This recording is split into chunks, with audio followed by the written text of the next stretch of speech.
Welcome to the Great Detectives of Old Time Radio. From Boise, Idaho, this is your host, Adam Graham. If you have a comment, email it to me, box13@greatdetectives.net.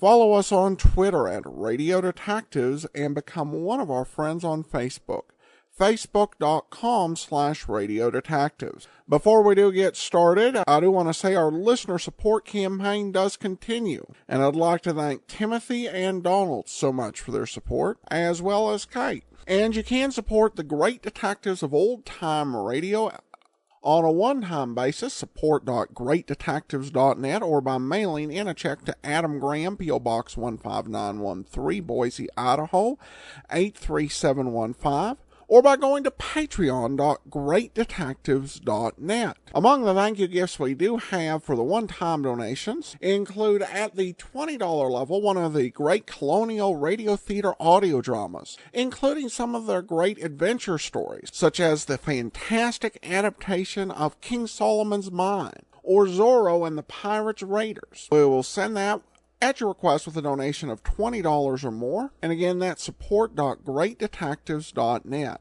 Also over at greatdetectives.net this weekend, my review of Big Finish's original Sherlock Holmes story, The Reification of Hans Gerber. And you can get all of my reviews automatically delivered to your Kindle by subscribing through the Amazon store. Well, now it's time for today's episode of Dragnet. The original air date on today's program is August 24th of 1950, and the title is The Big Chance. The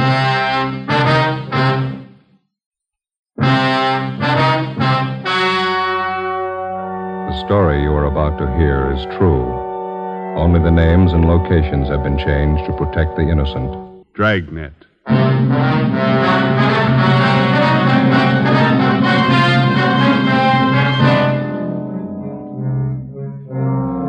You're a detective sergeant. You're assigned to homicide detail. You answer an early morning call. A police officer on patrol duty disappears. Any attempt to contact him by car radio fails. Your job, find him.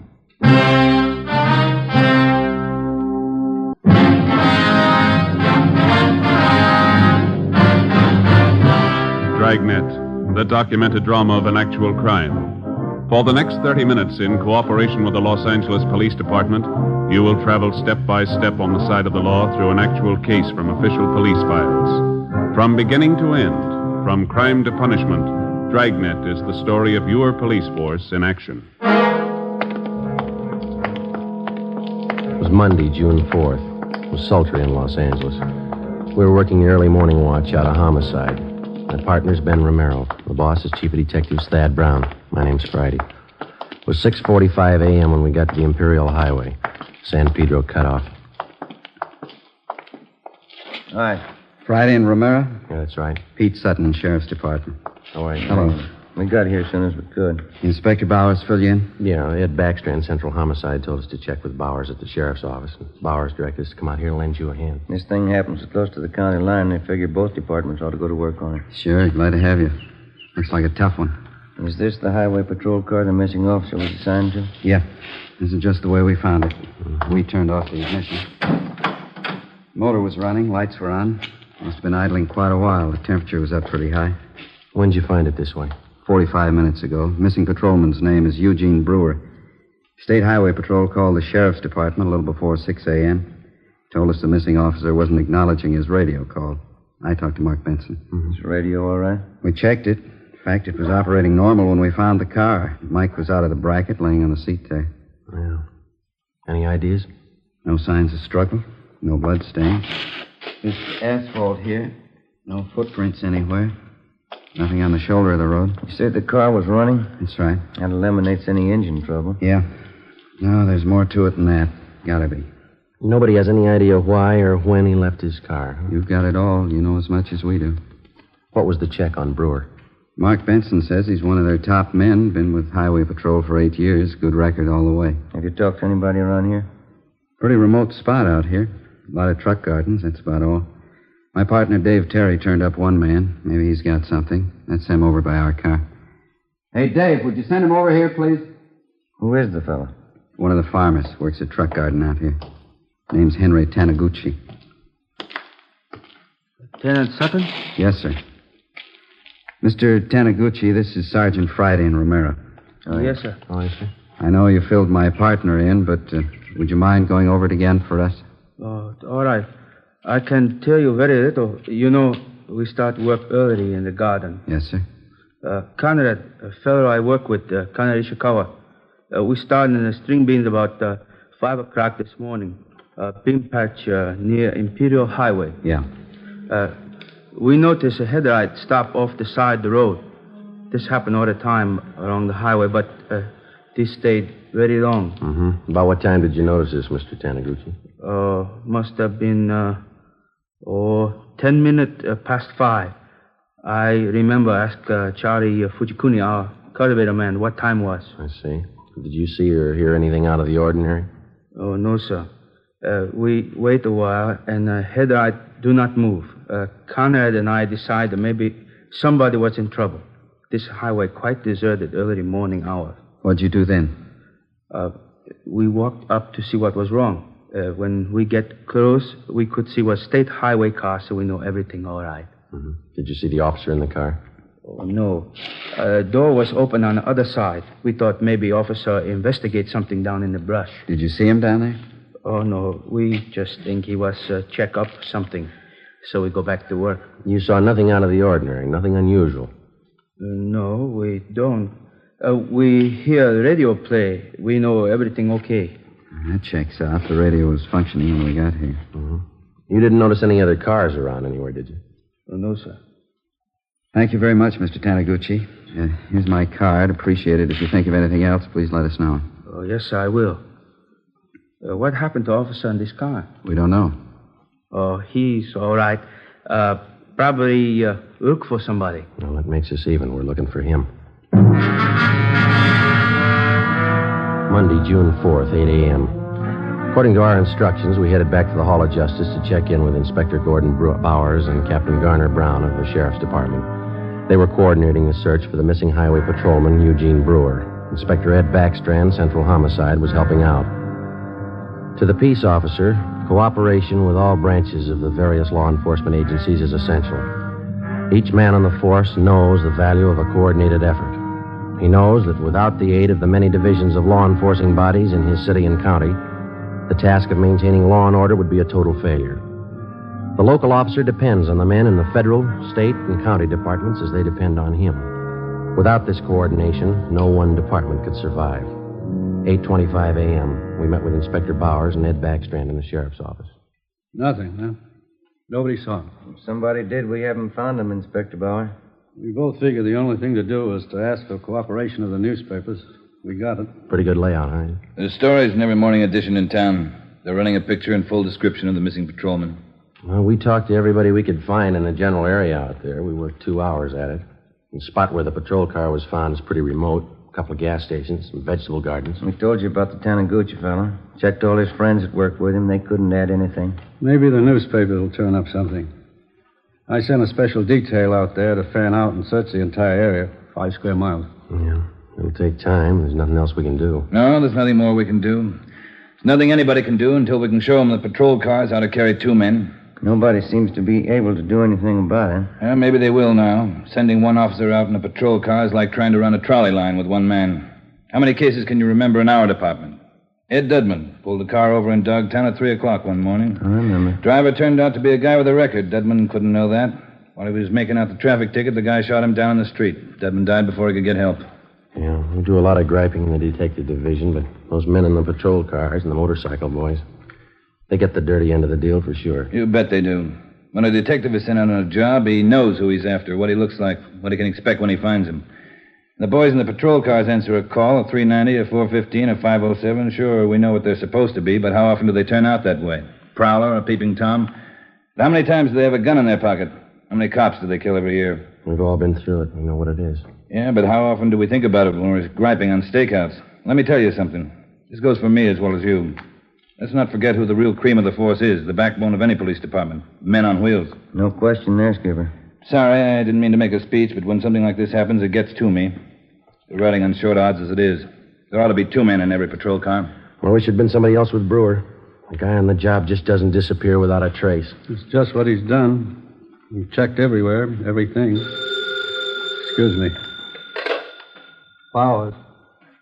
Who? Yeah, send him right in. This might help. Truck driver by the name of Nat Wolf. Says he's got something for us. Come in. Mr. Wolf? Yes, sir. Come in. Mr. Wolf, Inspector Backstrand, Sergeant Friday, and Romero. How do you do? Right. I saw the story in this morning's Times. I don't know if what I got's worth anything, but I figured I'd better pass it along to you guys. Something on the missing highway patrolman? Well, I don't know. The reason I'm here, maybe it's just a coincidence, but I gave a fellow a hand earlier this morning out on the Imperial Highway, not far from where the paper here says the empty patrol car was found. About what time was that, Mr. Wolf? Oh, around 4:30 this morning. You want to tell us about it? Yeah. I'm an independent trucker. I haul topsoil for different nurseries. Stuff out there in Imperial's good rich stuff. We dig it right out of the side of the hill. Yes, sir. Well, I just loaded up, and as on my way back to town, this fellow flags me down. Said he'd had a flat, pulled out on the shoulder of the road to fix it. Said he didn't know it was sand. After he'd fixed the flat, he found out he stuck. He couldn't get his car. You gave him a hand, huh? No, not with the flat. He already had that fixed, but I towed him out. I see. That's how I became suspicious of this fellow. How do you mean? Well, I offered to get out and hook up the tow chain. He said, no, just stay in a cab. I figured if he could do it alone, it was all right with me. Well, I pulled him out. But here's the funny part. Yes, sir. The chain got a kink in it from the weight of the pull. It's no mean job to handle that alone, but he says, well, he'll do it himself. Seemed to me like he didn't want me to get a good look at him or his car. I could be wrong, but, well, that's the way it struck me. Did you notice anything? Yes, I did. For one thing, I got a look at him when I threw on my backup lights and his car. That's a real funny one. What do you mean? Well, this is a fairly new car. I'd say no older than last year's model, a Plymouth. Well, at the risk of sounding completely nuts, I'm going to tell you that car looked like it had just been painted. There's nothing wrong in that, is there? Well, there is if you're off on the side of the road that time of the morning throwing cheap black paint all over a fairly new car. If he's using a spray gun, I could understand part of it. What's that? It was his license plate. The front one. It was all painted over. You couldn't read any of the numbers. Mm-hmm. What led you to believe he just finished painting his car? Oh, his hands and arms. It was all over his clothes. Oh, I see. It's that kind of paint you put on the rag, you know. Oh, yeah. Well, I don't know. Was it worth bothering you guys about? You bet it was, Mr. Wolf. I can't tell you just what it means now. Maybe it doesn't mean anything, but certainly it's out of the ordinary and worth reporting to the police. Well, I hope so. I'd like to see you boys find that missing officer. Something was pretty rotten in Denmark about that one, huh? Maybe we found a hole. Maybe. Friday, I'd like to have you and Romero help out in the next step. What's that? Throw up a roadblock.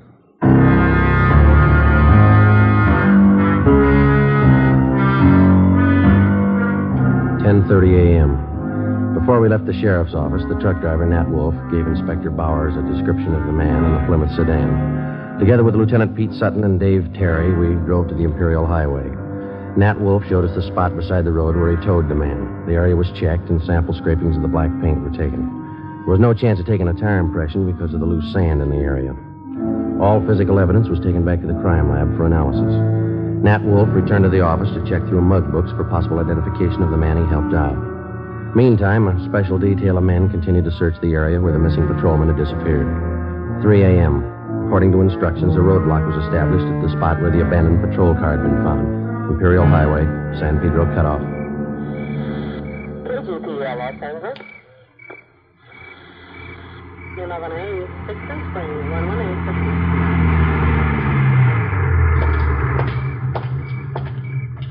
Police business? Yes, sir. Wonder if you could help us out. Certainly. You travel this highway every night, ma'am? Yes, I do. I'm in the vegetable business. Did you come this way last night about this time? I run pretty much on schedule. Yes, I did. Did you notice anything unusual along the highway? I bet I know what this is about. That missing highway patrolman. Yes, ma'am. We're stopping everybody to see if they can give us any information that might help us out. Well, I wish I could, but I didn't see a thing.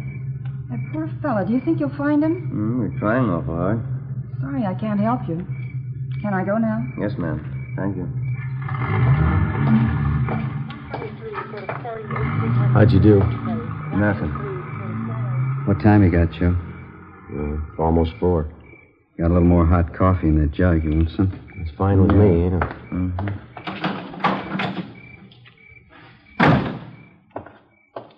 Here we are. Cups in the lid here. Ben, Joe? Thanks a lot. Watch your fingers. It's hot. Yeah.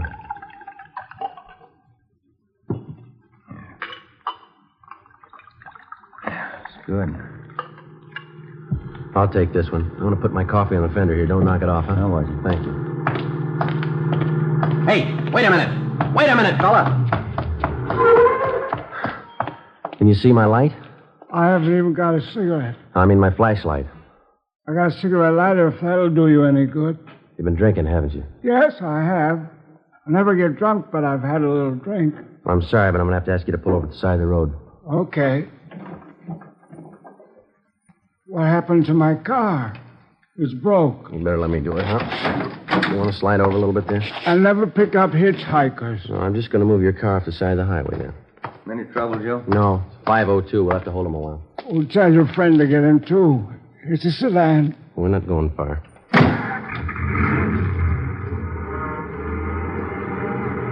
Where are we going? Right here. Is this the road to Pismo Beach? No, sir, not this one. Well, that dirty little Ernie, he lied again. He hates clams. What's that? I've been trying for 5 months to get to Pismo Beach for a bowl of clam chowder. I haven't made it yet. All right, you just sit here a while and sober up, will you? I'm going to hold on to your keys. I'll give them back to you. You haven't got a bottle in the car, have you? No, I never drink and drive. Alcohol and gasoline do not mix. Yeah. You drive this road every night? Every night. And he keeps telling me to take me to Pismo Beach. I love clams. You just sit here and sober up.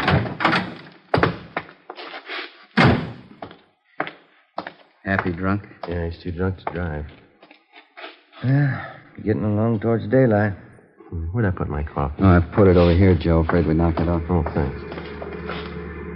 This one's mine. Okay. You seem to come in bunches. You get 2 or 3, and then you wait for an hour. You know, they don't use this highway much since they put through that alternate, you know. Police business. Yes, sir? You travel this highway every night about this time? Once in a while. Haven't been over this way in a week. You didn't drive this way last night? No, sir, I didn't. Anything the matter? Routine check. Thank you very much. You can go on. Nothing. Yeah. Well, looks like a hopeless job, doesn't it? Business is picking up. Here comes another one. Looks like one of your sheriff's cars, Pete. Yeah. Reynolds, homicide. Pete Sutton? Yeah, Reynolds. You can pack up. They found him. Is he all right? 2 bullet holes in the back of his head.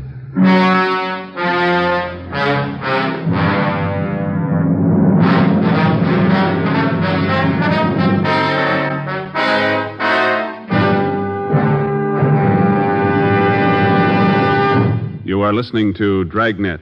5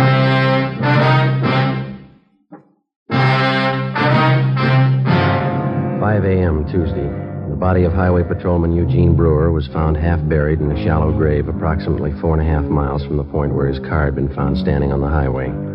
The scene was roped off, photographed, measurements were taken, and the area carefully gone over for any physical evidence. A few scattered residents were again checked and asked if they'd heard gunshots. Since the nearest dwelling to the place where the body was found was 2 miles, there was a possibility that they could have not heard the shots. No one could give us any further information. The coroner's autopsy showed that Patrolman Brewer had been shot 3 times in the chest, 1 bullet directly entering his heart. He'd also been shot twice through the base of the skull. 1 p.m. Wednesday. I get it. Homicide, Friday. Pete Sutton, Joe. Yeah. Just had a call from our Hollywood substation. Woman reported her car stolen on Sunday night. Thought the guy was going to bring it back. That's why she didn't report it sooner. What about it, Pete? It's a Plymouth sedan, last year's model. Same type the truck driver told us about. Sounds good. We already have a broadcast out on it. We're putting out an APB now. You want to check and see if they got it on tonight's hot sheet? Right. Anything on the guy who stole the car? Boyfriend of the woman who owned it. He left her in a restaurant and got away with her car. You remember the description of the guy the truck driver helped out Monday morning? Mm-hmm. The guy that stole this woman's car, it's the same. Yeah. Still doesn't prove he had anything to do with it. Doesn't prove he didn't. To Together with Pete Sutton and Dave Terry from the sheriff's office, we drove out and interviewed the woman whose car had been stolen. She told us that the man who had taken her car had also been seen in the company of one of her girlfriends, a Miss Helen Farrell, who worked as a cashier at a Hollywood theater. The Farrell girl identified the man as Mike Lapino, and she gave us a snapshot of him. She also gave us his last known address. We had no actual tie-in between the theft of the woman's car and the murder of Patrolman Eugene Brewer, but the circumstantial evidence made it at least worth checking out. The only car known to have been in the vicinity the morning of the murder was the car the truck driver, Nat Wolf, had reported. The same make and model car had been stolen the night before the killing. The general descriptions of the man from two different people tallied closely. We figured before we'd pass this lead by, we'd check it out all the way. 4 p.m. Wednesday. We met with Inspector Bowers at the sheriff's office. We checked this Lapino's apartment, found a shirt and a pair of pants, black paint on both of them. I sent for that truck driver, Nat Wolf, to identify this picture here. You find anything else in the apartment? Well, this address book, there's no local places in it. They're all Las Vegas, Nevada addresses. That's it, huh? Yeah. What'd you get from the record bureau on the guy? The I Bureau pulled the package on him. That is Mama sheet. Thank you. Mike Lapino. Spent some time at San Quentin. Armed robbery, grand theft auto, assault. Pretty good record. We're still not positive he had anything to do with the Brewer killing, but he's had the training for it. Yeah? Send him right in. Nat Wolf. Mm-hmm. Come in, Mr. Wolf. Thanks. A dirty shame about that boy. I read about it in the paper. Yeah. Got a photograph we'd like you to look at, Mr. Wolf. You bet. Yeah, that's the man. You're sure? Sure. No mistake. Hey, why do you suppose he was painting that car at 4 o'clock in the morning? Maybe that's what that patrolman wanted to know.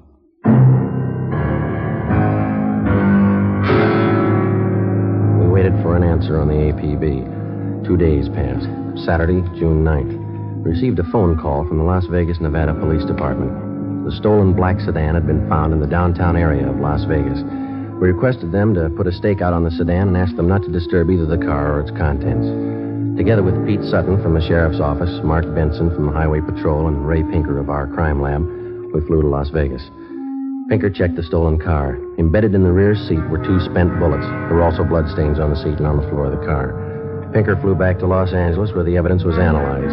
The bullets found in the car were fired from the same gun as the bullets found in the body of the dead patrolman. Fingerprints lifted from the stolen car matched those of Mike Lapino. Saturday afternoon, we checked in with Chief Harry Miller, Las Vegas Police Department. This is all you've got on him, huh, Chief? That's most of it, yeah. Since we staked out that black sedan, I've had the town covered for Lapino. No one saw him abandon that car, huh? No one we know of, no. Had good cooperation from the newspapers. Story's been on page 1 since the thing broke. Anything come of those names we got from Lapino's address book, the ones we phoned to you? Let's see, I got the list right here. Yeah, here we are. These are the ones my men have checked out already. George Connolly, nothing there. Harry Carlson, he and his wife have been checked out, nothing there. William Spencer, nothing at his place. We've got them all staked out. That leaves 2 to go, huh? That's right. We're checking the last 2 now. Nothing from the railroad stations, the airlines? They've been covered ever since we got your phone call. Yeah, I could be wrong, but I think your man's still here in town. Any reports on him? A couple of wild ones, nothing definite. Checked them out. Had one this morning from a dealer at one of the clubs downtown. About 10:30 this morning, he saw Lapino playing the 2-bit slot machine. We showed him his mugshot. He swears it's the guy. Well, all we can do now is sweat it out, huh? My men have covered everything. I don't know what else we can do. Yeah. Excuse me. Sure. Chief Miller. Yeah? You sure it's him? No, don't try to handle it alone. Keep the place covered the best you can. We'll be right out. They found him. 2 Las Vegas detectives named Billings and Vance answered a phone tip from a grocerman in the east end of town. He said a man had been buying groceries from him for the past 2 days and lived in the apartment house above the store. The 2 detectives showed the grocerman Lapino's mugshot. He gave a positive identification. They then checked with the apartment house manager. After looking at the mugshot, he identified Lapino as the tenant in apartment 10B. Detectives Billings and Vance staked out the place until our arrival with enough men to cover the area.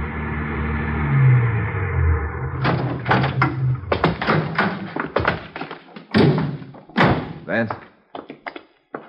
Yeah, Chief. What's the story?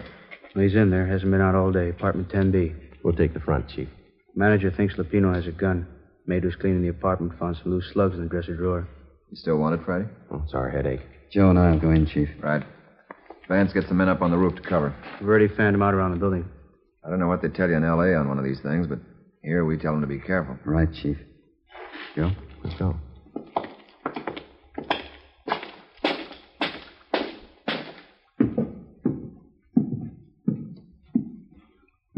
B's on the second floor. Let's take the stairs here. All right.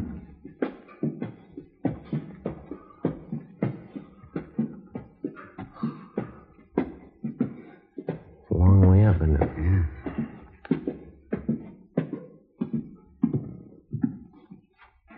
This way.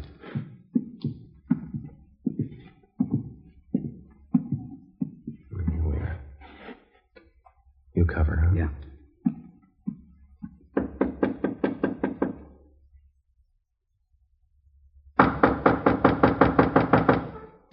Pete.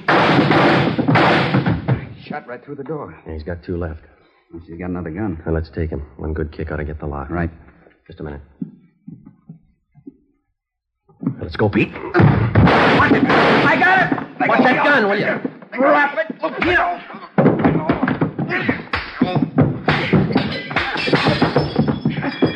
Let it alone, Lupino. I got it. All right, come on, get up. You all right, Pete? Okay. I get the cuffs. What's the big idea? You tell us. You killed that patrolman. He got tough. You didn't have to kill him. Spotted the stolen car. What else could I do? Come on, you. He had as much chance as I did. That figures. Yeah. 2 bullet holes in the back of his head.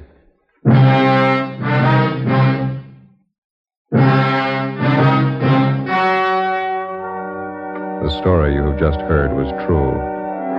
Only the names and locations were changed to protect the innocent. On October 2nd, trial was held in Superior Court, Department 91, City and County of Los Angeles, State of California. In a moment, the results of that trial.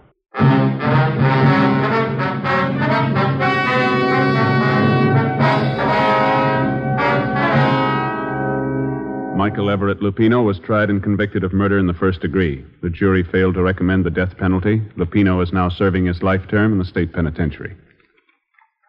Ladies and gentlemen, the Los Angeles Police Department requests the cooperation of all Dragnet listeners in the following police matter.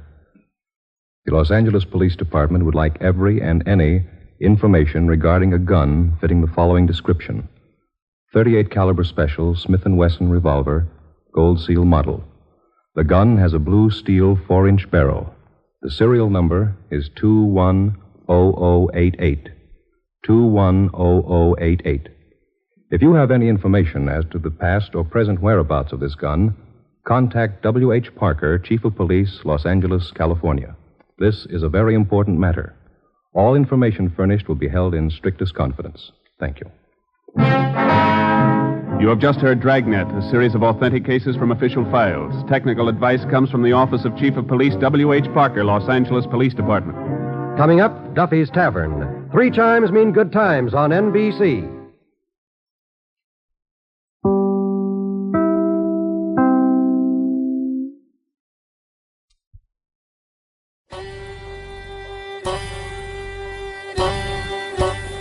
This is Andrew Rhines with OTRWesterns.com, where we stream live old-time radio westerns 24 hours a day, 7 days a week, with a special twist. You select the tracks that get to be played. We've got 1,000 different episodes from shows like Gunsmoke, Tales of the Texas Rangers, Escape, Gene Autry, and many more. Come check us out at OTRWesterns.com/live. Again, that's OTRWesterns.com/live. You're listening to The Great Detectives of Old Time Radio with Adam Graham, and now let's get back into the show.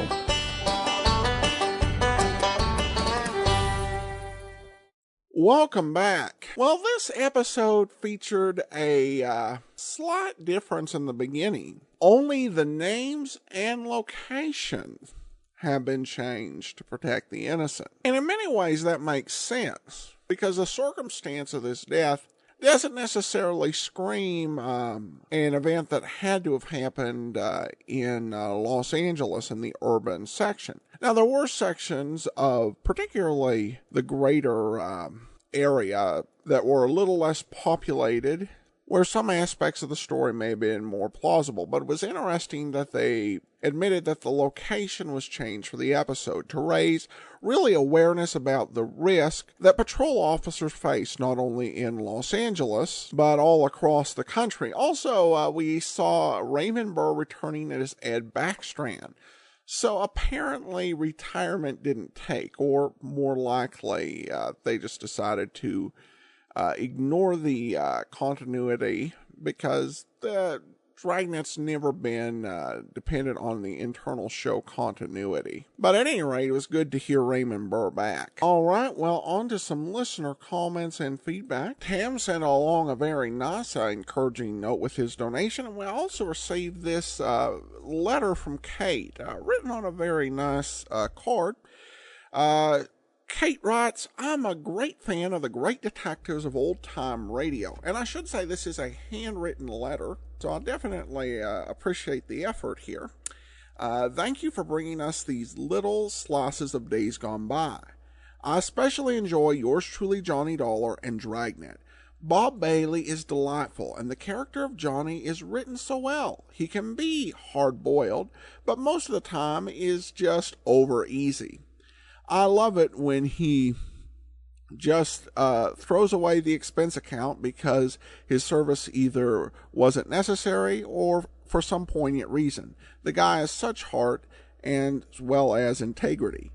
Dragnet is my favorite, though I tell you some of it could have been recorded today. It seems so real to me. I love the naturalistic quality of the acting, the lack of gunplay or other violence so far in 1950, and the conscientious reminders that cops are human. The loss of any human being, cop, victim, or perp, affects us all. Lastly, I like listening to old-time radio because it transports me to another place in time. I love to ride my bike a 1930s and 40s district near my home, Forest Hills in East Rochester, New York. And imagine imagine the residents of those houses gathered around their radio every week, listening to another case being cracked by a great detective.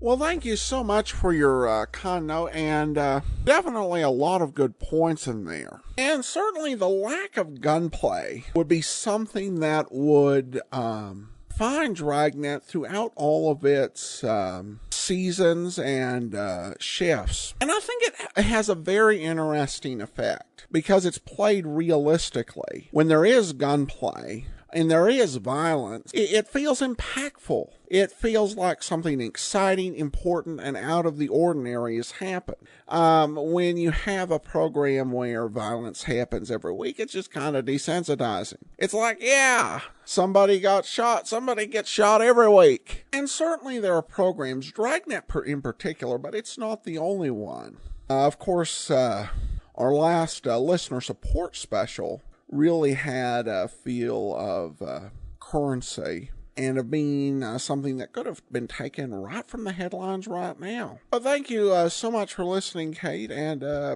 appreciated your card and the enclosure. And finally, we do have a listener comment from Trixie, who just says simply, love these. Well, thanks so much, and do appreciate kind comments, and that will actually do it for today. Remember that you can support the show on an ongoing basis at patreon.greatdetectives.net, and you can, for a donation of $7.14 per month, that gives you the Detective Sergeant package, which comes with the premium site and one free ebook every 6 months, along with early access to the episodes that we're going to be recording in the week ahead. A full list of available thank you gifts, as well as the levels that we are going to achieve, including grading our server at $800 a month, and moving all advertising comments to the end of the show at $1,000 a month, are available at patreon.greatdetectives.net. In the meantime, send your comments to box13 at greatdetectives.net. Follow us on Twitter at Radio Detectives and become one of our friends on Facebook, facebook.com/radio.